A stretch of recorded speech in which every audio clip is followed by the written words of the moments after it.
Bonjour et bienvenue à la présentation, à l'exposé de Madeleine Vadkerty, l'utilisation de nos talents linguistiques pour créer un monde plus tolérant.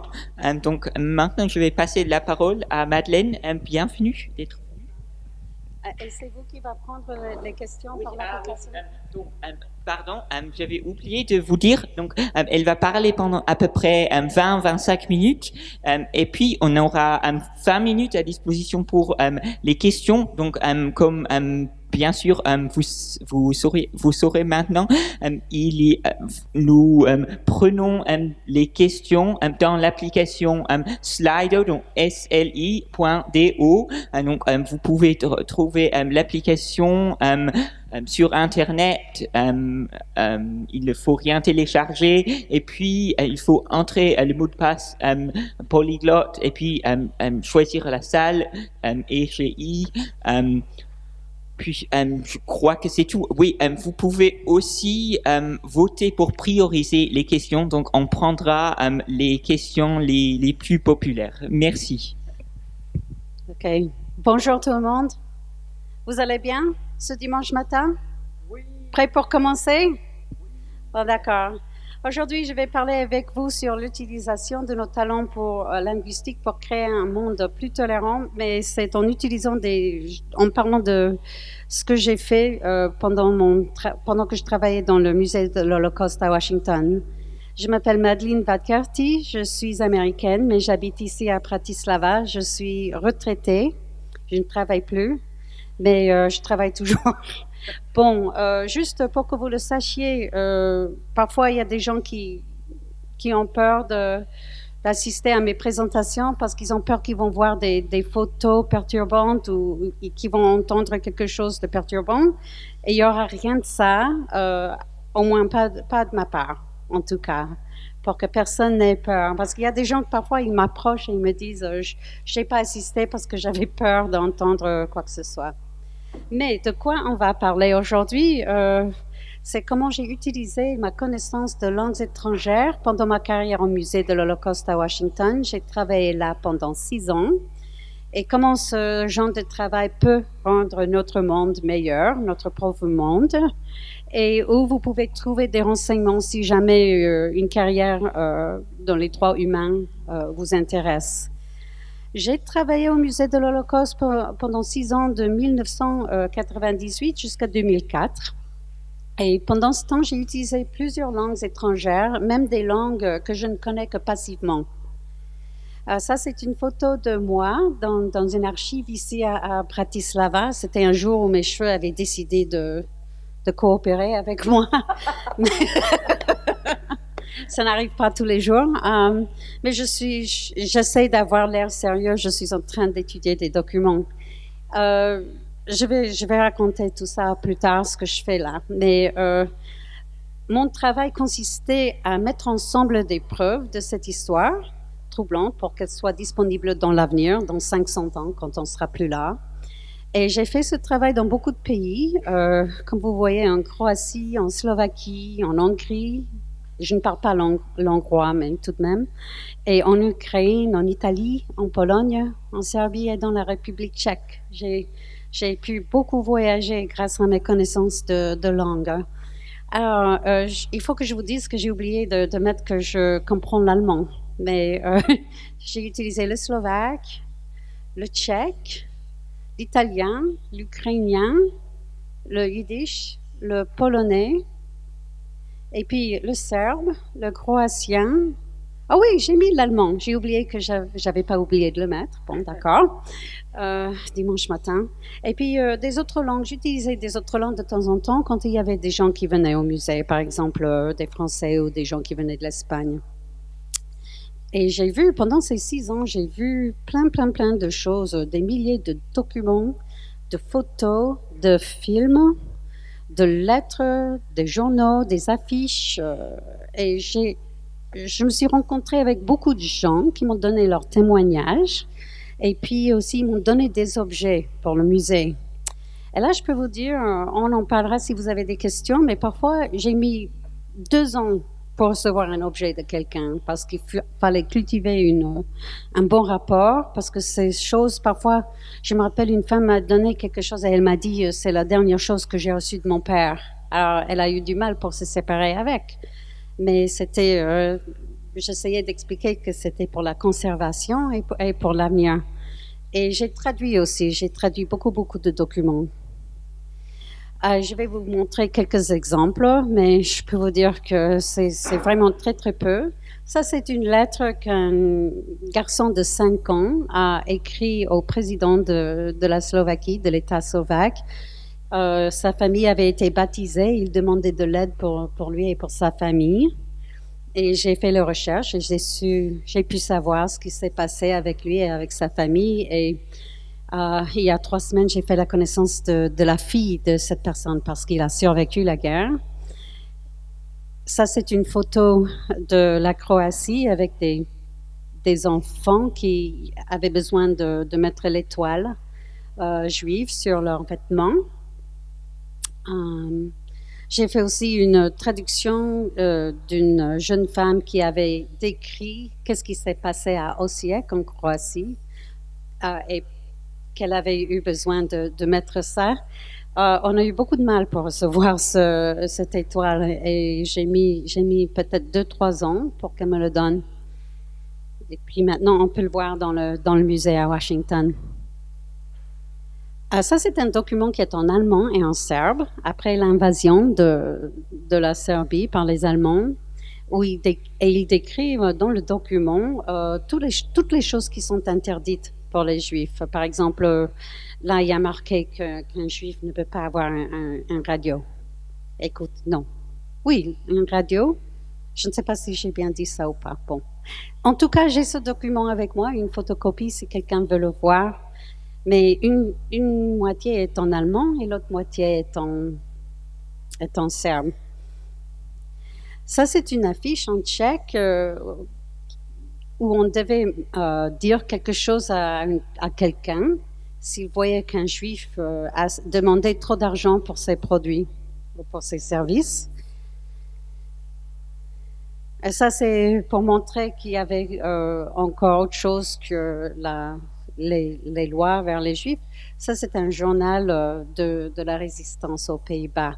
Ça, j'ai rien fait avec ce document. Je l'ai trouvé juste pour pouvoir vous montrer un exemple de quelque chose d'autre. Ça, c'est une étoile de l'État slovaque. Le monsieur qui me l'a donné, lui aussi, il a eu beaucoup de mal pour me le donner. Il ne voulait pas. Mais je voulais ramener le plus grand nombre d'objets possible, le plus grand nombre de documents, de témoignages. Ça, c'est une photo en Ukraine, un camp pour les personnes déplacées qui ont survécu la guerre. Ça, c'est pas loin de la frontière avec la Pologne. J'ai ramassé des objets, j'ai ramassé toutes sortes d'objets que les gens m'ont donnés, des anneaux, des bagues, des documents, des photos. Et j'aime bien changer un peu les choses pour que vous n'entendiez pas seulement ma voix tout le temps. Je vais vous montrer un petit film sur un projet où j'ai participé. Je vais voir si ça va marcher. Ça devait marcher.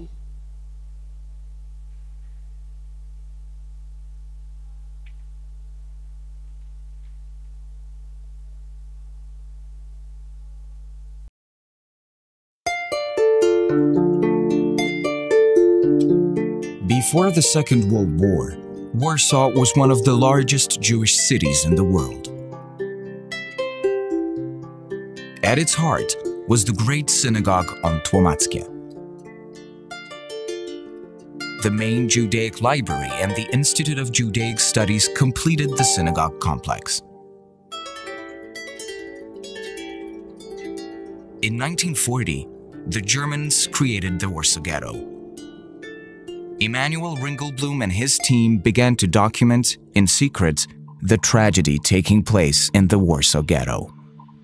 They collected everything that could bear witness to the crime.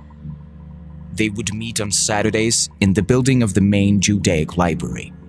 During the Great Deportation in the summer of 1942, the team rushed to bury the archive. They buried the last cache just before the Warsaw Ghetto uprising in April 1943. After suppressing the uprising, the Germans blew up the Great Synagogue. Miraculously, the main Judaic library building was spared. Marks of the fire damage are visible on the ground floor to this day.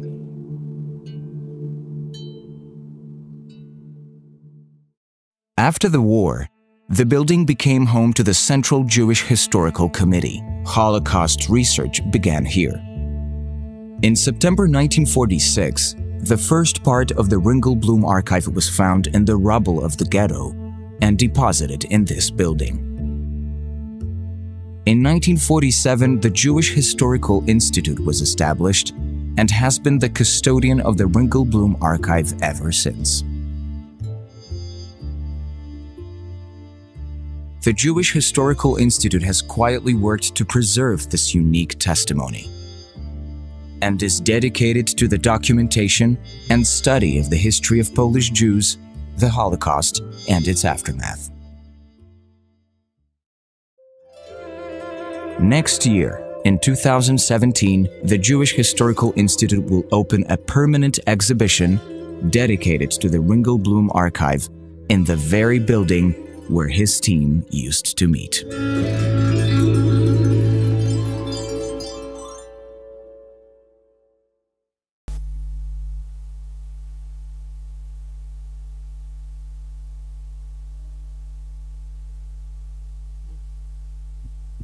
Bon, on m'a envoyé en Pologne pour aider parce qu'ils avaient trouvé, il y en avait 5 de ces contenants à lait.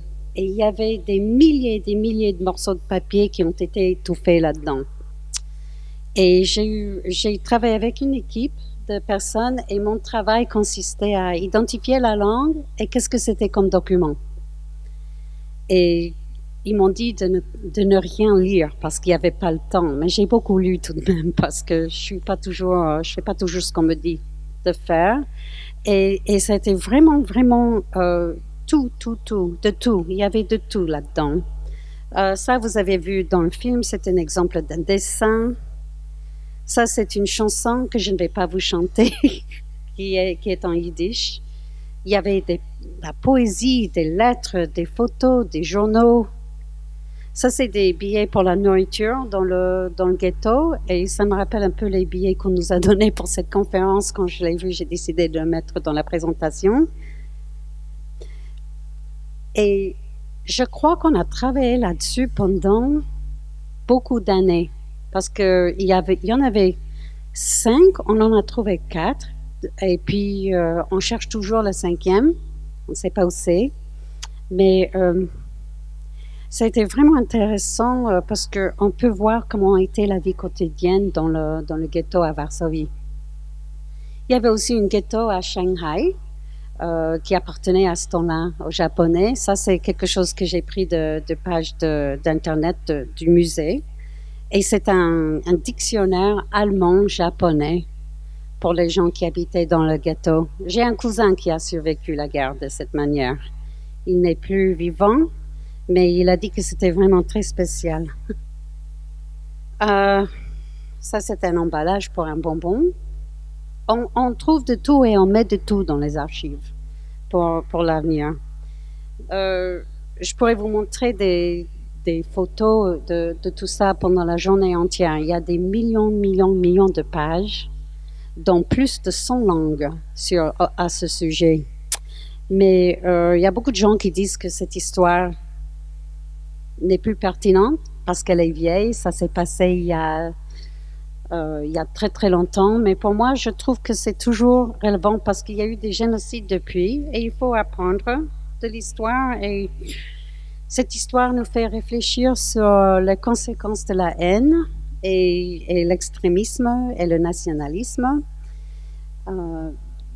Je crois que notre monde est en train de voir une hausse de haine et j'ai voulu toute ma vie lutter contre la haine et contre les abus des droits humains. Alors j'ai été très contente d'avoir travaillé dans ce musée.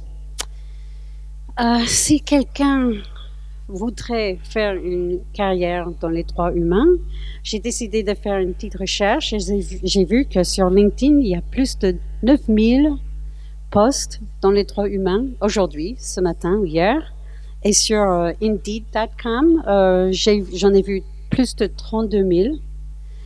Et même si vous ne voulez pas travailler comme ça toute la journée, tous les jours, vous pouvez faire ça comme bénévole aussi. Ça dépend de ce qui vous intéresse. Je crois qu'il y a beaucoup de choix.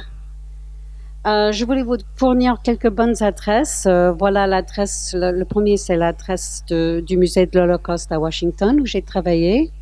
Puis Yad Vashem en Israël aussi. Ils ont un site web qui est vraiment, vraiment bien. Et puis le dernier, c'est humanrightscareers.com. Et là, on peut trouver de tout. On trouve des cours, des articles, des offres d'emploi, des stages. Et c'est vraiment une bonne site. Mais même si vous mettez dans Google Human Rights, vous allez voir beaucoup, beaucoup de choses. Beaucoup. Alors, c'est vraiment tout ce que j'avais à vous dire aujourd'hui. Je préfère prendre des questions, surtout ne pas être, comme on dit en anglais, a talking head. Donc, c'est tout pour le moment. Merci, merci. Et c'est vous qui avez l'application? S'il y a des questions ou pas?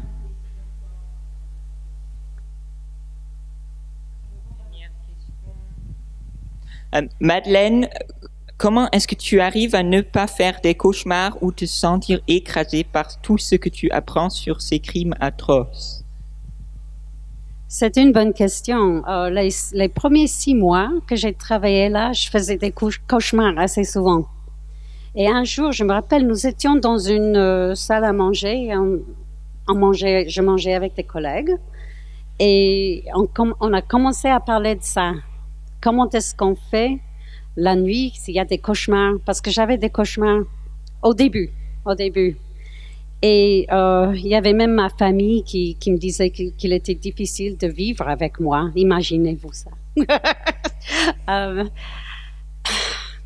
Et les gens qui étaient juifs, quand on mangeait ensemble, ils disaient tous qu'ils avaient des cauchemars, qu'ils étaient victimes. Et les gens qui n'étaient pas juifs, ils disaient qu'ils avaient des cauchemars, que c'était eux, les nazis. Et j'ai trouvé ça très intéressant. On ne peut pas dire qu'on s'habitue. On ne s'habitue jamais. En fait, après 6 ans, il a fallu que je m'en aille parce que je ne pouvais plus. J'avais peur d'aller au travail. J'avais peur d'entendre quelque chose, de voir quelque chose, de lire quelque chose, de faire la connaissance de quelqu'un qui me dirait quelque chose. Et enfin, après 6 ans, j'ai vu les gens qui travaillaient là pendant 10 ans, qu'ils devenaient amers, ils commençaient à haïr toute l'humanité, et je ne voulais pas être comme ça. Bon, est-ce que ça a répondu à votre question? Je ne sais pas qui vous êtes, mais OK. Est-ce que tu as reçu une formation avant d'entamer ce travail? Non. J'ai étudié la littérature française du 19e siècle. Et la littérature russe aussi du 19e siècle. Et avec un tel diplôme, on ne sait rien faire. Et ma vie a été... J'ai travaillé aussi dans le service diplomatique et j'ai décidé de finir là. Et je suis venue ici, à Bratislava. J'ai été ici pendant 6 ans. J'ai appris le slovaque. Je suis rentrée aux États-Unis et... Quelqu'un m'a téléphoné, une amie m'a téléphoné un jour et elle m'a dit qu'il y avait un journal intime d'une fille qui avait été dans le ghetto à Theresienstadt, et il ne connaissait personne qui pouvait traduire le tchèque. Alors j'ai fait une traduction et après ils ont été très contents, ils m'ont demandé d'en faire d'autres et puis c'est comme ça que je suis rentrée là. Je ne dirais pas que c'est par hasard, parce que j'avais vécu ici pendant 6 ans. Et je me demande parfois on marche sur un sentier dans la vie sans même savoir où ça va mener. Si j'avais pas vécu ici, je ne sais pas si j'aurais pu travailler là. Mais non, j'ai étudié la littérature. Qu'est-ce que vous pensez du Erinnerungskultur en Allemagne? J'ai pas compris. Qu'est-ce que tu penses du Erinnerungskultur en Allemagne? Ça veut dire de se rappeler de ce qui s'est passé. J'en sais pas grand-chose. Je crois que chaque pays doit se rendre compte comment ils ont contribué. Maintenant, il y a une nouvelle exposition au musée de l'Holocauste à Washington sur le rôle qui a été joué par les États-Unis. Qu'est-ce qu'on savait? Qu'en savait-on? Et si on aurait pu peut-être changer notre comportement pendant la guerre. J'habite ici en Slovaquie et je suis en train maintenant de faire des recherches sur un bouquin, sur un livre, et c'est au sujet de leur collaboration, excusez-moi, avec l'Allemagne. Et c'est un peu délicat parce qu'ils n'ont jamais vraiment, j'ai l'impression qu'ici, ils n'en ont pas parlé pendant très très longtemps. Ça a été supprimé par le régime communiste après la Deuxième Guerre mondiale et on n'étudie pas beaucoup là-dessus dans les écoles ici. Donc, je crois que chaque pays a besoin de se demander, de se poser des questions. C'est juste mon opinion.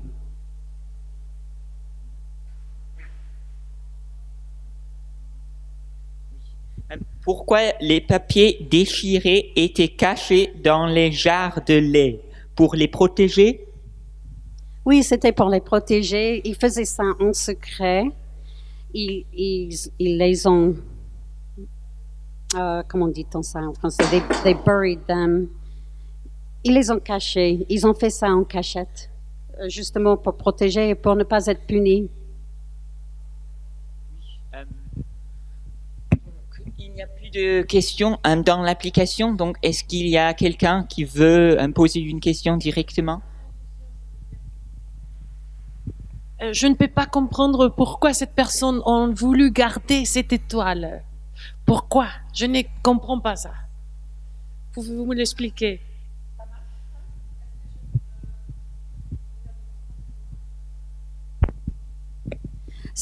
C'est inimaginable ce que les gens ont conservé. Je ne comprends pas moi non plus.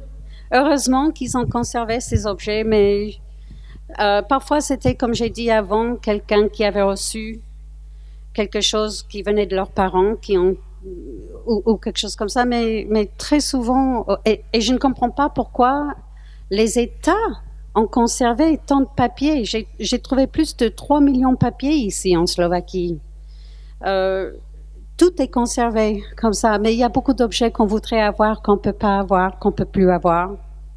Mais parfois, par exemple, les étoiles et des choses comme ça, peut-être c'était pour pouvoir faire témoignage à une histoire mais je ne sais pas vraiment, je peux seulement deviner.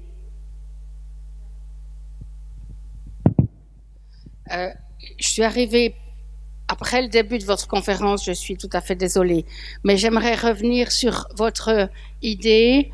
C'est nécessaire qu'on sache ces atrocités pour aller vers un monde meilleur et pour aller vers la paix. C'est des choses qui doivent être dites, c'est des choses qui doivent être mises à plat. Quand on a un conflit, il faut tout mettre à plat pour pouvoir construire quelque chose de meilleur. Et il existe un livre d'histoire qui s'appelle « Histoire pour ouvrir l'avenir », qui a été écrit par les Chinois, Japonais et Coréens et qui est paru en 2005. Et dans ce livre, il y a tout ce qui s'est passé pendant la première moitié du XXe siècle, pendant l'époque du Japon nazi, du Japon colonial et la junte militaire japonaise qui a fait des horreurs qui sont tout à fait du même acabit que les horreurs nazies. Et on avait dans le monde de l'espéranto notre congrès à Yokohama en 2007 et les espérantophones de ces 3 pays se sont répartis les chapitres et en 2007, depuis 2007, on peut acheter ce livre en espéranto. Il existe avec beaucoup d'images, avec beaucoup de sources. Tout est documenté. Il existe en chinois, en japonais et en coréen et en espéranto. J'ai fait des recherches sur Internet. Il n'existe ni en français ni en anglais. Et les Japonais ont dit, c'est le livre où on est les méchants. Parce que évidemment, ils avaient une histoire édulcorée avant. Puis quand ils ont appris le sac de Nankin et compagnie, ils ont pris ça comme une gifle. Mais c'est nécessaire. Et ce livre qui relate un demi-siècle d'horreur s'appelle « Histoire pour ouvrir l'avenir ». Parce que c'est cette étape nécessaire de parler, de savoir, de dire. C'est ce qui manque aux Arméniens face aux Turcs qui ne reconnaissent pas le génocide. On ne peut pas avancer quand c'est pas reconnu. J'étais en Arménie et on le sent, c'est sûr. Donc, il faut, avec les générations nouvelles, trouver des manières de présenter l'histoire de manière à essayer d'aller vers un monde meilleur. Mais ça, c'est un travail pour les pédagogues. Merci.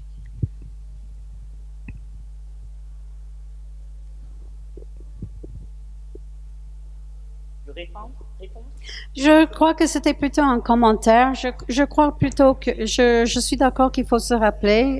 Malheureusement, il y a toujours des problèmes dans le monde d'aujourd'hui. Je ne sais pas quand nous allons commencer à fêter nos différences et avoir de la tolérance et la compréhension humaine de nous aimer.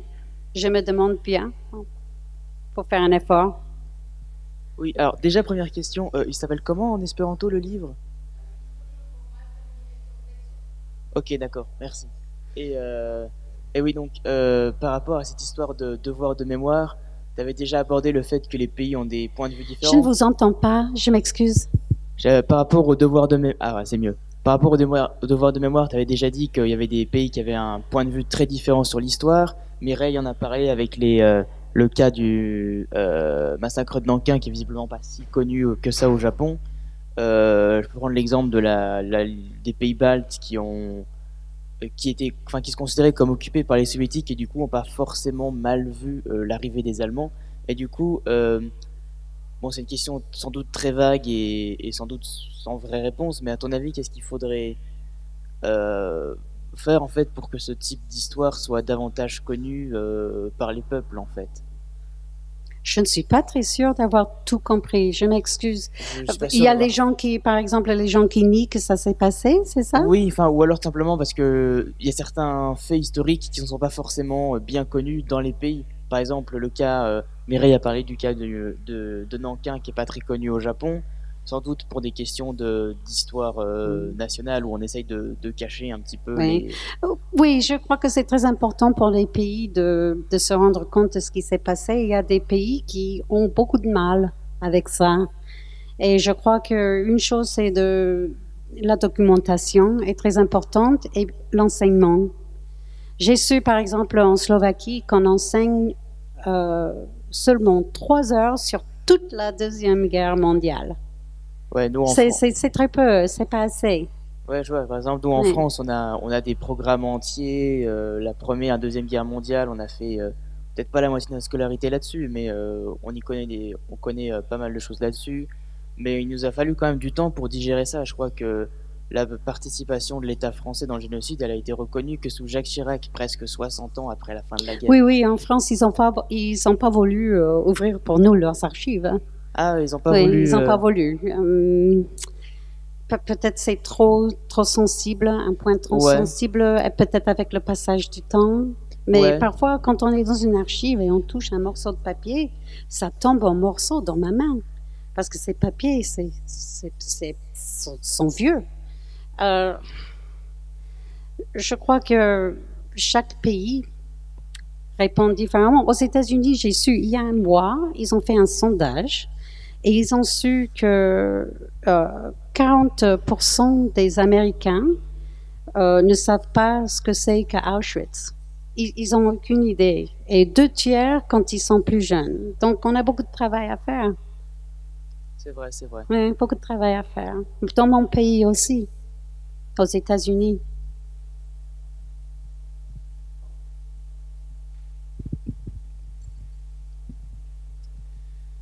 nous dites que vous avez, en étudiant la littérature, pas une bonne préparation pour ce travail. Mais quelle meilleure préparation, quelle meilleure formation imaginez-vous que vous auriez qu'on pourrait avoir pour ce travail-là? Il y a des gens qui se spécialisent maintenant dans l'histoire de la Deuxième Guerre mondiale. Et je me demande si j'aurais pu trouver du travail dans ce musée aujourd'hui. Parce que maintenant, il y a beaucoup de gens qui se sont spécialisés là-dedans. Et moi, avec mon petit diplôme en littérature, je ne sais pas s'ils m'auraient prise. Mais la meilleure formation, c'est l'histoire européenne moderne ou l'histoire de l'Holocauste. Je vois beaucoup de mains.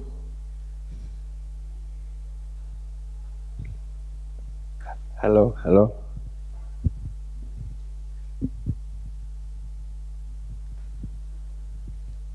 Un proverbe africain. Tant que les lions n'auront pas leurs historiens, l'histoire sera écrite par les chasseurs. L'histoire est toujours écrite par les vainqueurs. Par le vainqueur. Et l'histoire est toujours biaisée et elle ne peut pas être objective. C'est terrible. On n'arrive pas à vraiment une objectivité. C'est toujours plus ou moins biaisé. C'est dur d'être... j'ai un ami qui est historien et il me dit tout le temps qu'il ne peut pas être objectif. On ne peut pas.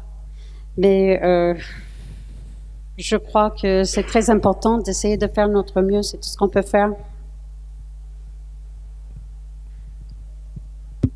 Oui, je veux ajouter, j'ai demandé de la Erinnerungskultur, je voulais dire, c'est pas seulement connoté positivement en Allemagne, la remembrance, parce que c'est utilisé pour justifier tout que l'Allemagne veut faire dans sa politique, n'importe quel gouvernement, pour les guerres, pour les nouvelles crimes qu'ils font. Ils disent ça à cause de notre responsabilité historique, blablabla. Il y a beaucoup aussi des intérêts propres, par exemple. J'ai entendu vous connaissez cette Stolperstein, les bricks, les morceaux en métal qu'on met dans le trottoir. Oui, et ça c'est devenu un business pour l'artiste, par exemple. Il veut maintenant inclure tous les autres groupes de victimes parce qu'il est le monopole pour le... J'ai un ami qui travaille ici en Slovaquie pour se rappeler que quelqu'un a vécu ici, a été déporté. Et j'ai l'impression que c'est utilisé beaucoup par l'État allemand pour les recherches. Il y a vraiment un fétichisme pour tous les crimes, mais il n'y a pas le même engagement dans la question de la compensation, par exemple. Il n'y a pas de... J'ai pas entendu la dernière partie de ce que vous avez dit. Il n'y a pas le même engagement quand on demande la compensation, par exemple, vraiment pour tous les victimes en Allemagne jusqu'à aujourd'hui. Ils ont beaucoup compensé. Je connais encore des gens qui reçoivent chaque mois quelque chose. Oui. L'indemnification, je crois que ça se dit en C'était français. une très longue lutte et tous les victimes ne sont pas reconnues. Par exemple, seulement les victimes qui étaient les citoyens allemands en plupart, mais les citoyens polonais, par exemple, ils avaient beaucoup de problèmes, je pense, pour avoir leurs droits. Et l'indemnité, oui. En Allemagne, c'est utilisé pour blanchir l'image de l'Allemagne aujourd'hui, pour le tourisme, pour toutes les bonnes choses. Et on finance beaucoup de recherches et tout ça, mais quand on demande qui sont les gens qui étaient au pouvoir là-bas, qui sont les gens au pouvoir aujourd'hui, qui sont les grandes familles d'entrepreneurs et tout ça, c'est tout le même.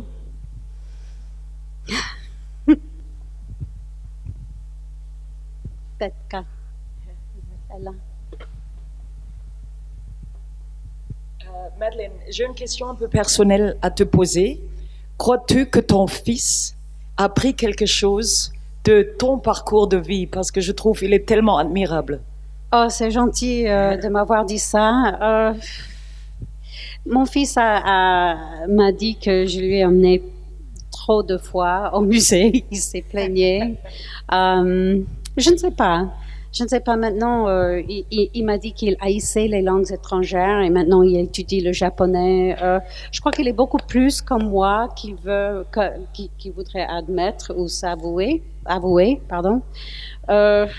Il allait avec moi au travail quand je travaillais dans le centre de traitement pour les gens qui ont été torturés, où j'ai travaillé pendant 3 ans.